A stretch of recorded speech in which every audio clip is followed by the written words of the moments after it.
17 तारीख को कांग्रेस बंद का ऐलान कर रही है और कैसी प्रक्रिया रहेगी, किस तरह से आप लोग प्लानिंग कर रहे हैं, स्ट्रैटेजी क्या है? मैं देखिए पूरे उड़ीसा के लोगों से निवेदन करूंगी, अपील करूंगी कि 17 जुलाई को भारतीय राष्ट्रीय कांग्रेस ने उड़ीसा बंद का ऐलान किया है और ये ऐलान हमारा लोकतांत्रिक संवैधानिक अधिकार है। ये बंद पूरी तरह से गांधीवादी तरीकों से सत्य और अहिंसा के रास्ते पर चलकर होगा। इसका मकसद है सोती सरकार को जगाना, बेटियों को न्याय दिलाना, अपराधियों में डर और खौफ पैदा करना और उड़ीसा को, जो भगवान जगन्नाथ जी की पवित्र धरती को पूरी तरह से महिलाओं बेटियों के लिए सुरक्षित करना। एक घटना होती है जिसमें बेटी अखिल भारतीय विद्यार्थी परिषद इसी बीजेपी आरएसएस के परिवार से जुड़ी हुई थी।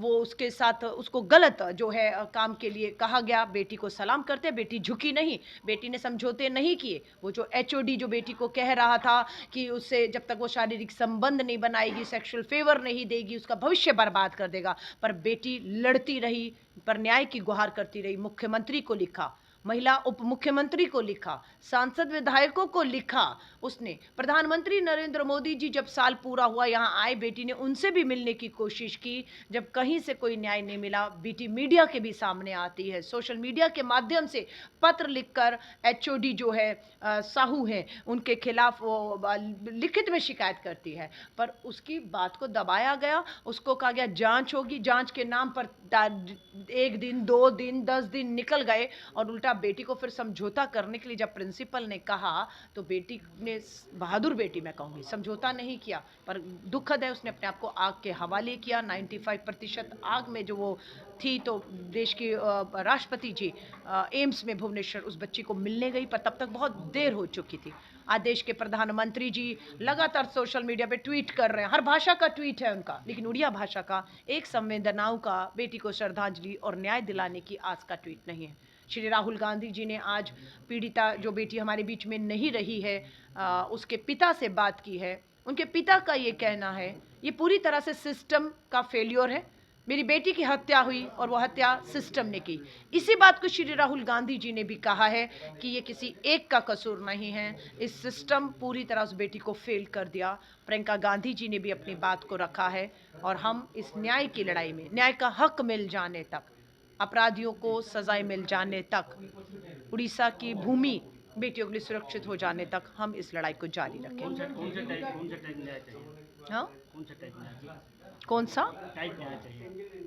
मैंने सब कैसा न्याय चाहिए? नहीं, न्याय तो देखिए, न्याय क्या है, हम ये कहते हैं अपराध होना ही नहीं चाहिए था, है ना। अगर ये अपराध हुआ तो बेटी को समय पर न्याय दिलाना चाहिए था। अब आप कहते हैं न्याय क्या?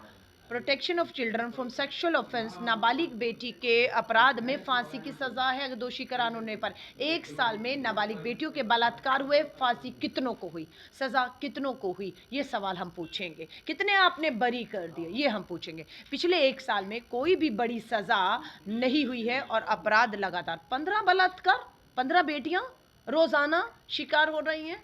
40,000 बेटियां उड़ीसा की बेटियां हैं, माँ बाप थाने के चक्कर काट रहे हैं, रो रहे हैं, आंसुओं में हैं। बेटियां किस हालात में नहीं मालूम है, कौन खोजेगा, किसकी जिम्मेदारी है? क्यों सरकार हाथ में हाथ रख कर बैठी हुई है? ये सरकार का फेल्योर है। आज हर कोई चिंतित है और बिल्कुल न्याय यही है कि अपराध रुकने चाहिए। आप कहते कमेटी बिठा दी, हाँ, अरेस्ट कर लिया है, जेल भेज दिया, सस्पेंड कर दिया, कब? जब अपराध हो गया। कब? जब बेटी ने दम तोड़ दिया। आप ऐसा क्या करें कि अपराध करने की हिम्मत ही ना हो। अगर कोई ऐसा अपराध करने की हिम्मत करता है तो सख्त से सख्त सजाएं हों, ये सरकार को सुनिश्चित करना है। लेकिन सरकार पूरी तरह से कंप्रोमाइज्ड है, समझौता किया हुआ है घुटने अपराधियों के सामने। भाजपा की इस डबल इंजन सरकार ने टिके हुए। बीजेपी का कहना है कि कांग्रेस का कोई अधिकार नहीं महिला के ऊपर बात करना, अगर उनका हिस्ट्री देखेंगे तो पन्ना कम पड़ेगा और वक्त नहीं मिलेगा।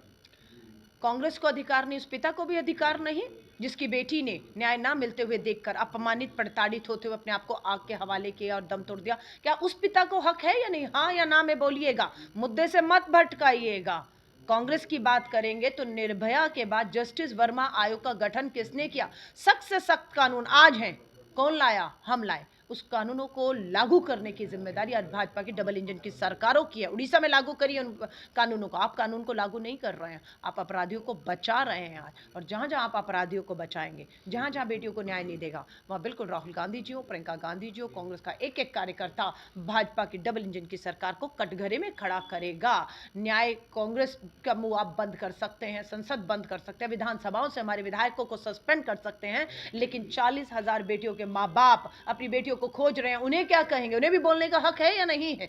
जिन बेटियों ने अभी एक समुद्र तट पर जो है गोपालपुर में, हाँ, सामूहिक, अभी 1 महीना नहीं हुआ उस बच्ची का सामूहिक बलात्कार किया गया, क्या उसके माँ बाप को भी हक है? उस बेटी को तो हमारे बीच में हक है, या धर्मेंद्र प्रधान जी उसे भी हक नहीं है? धन्यवाद।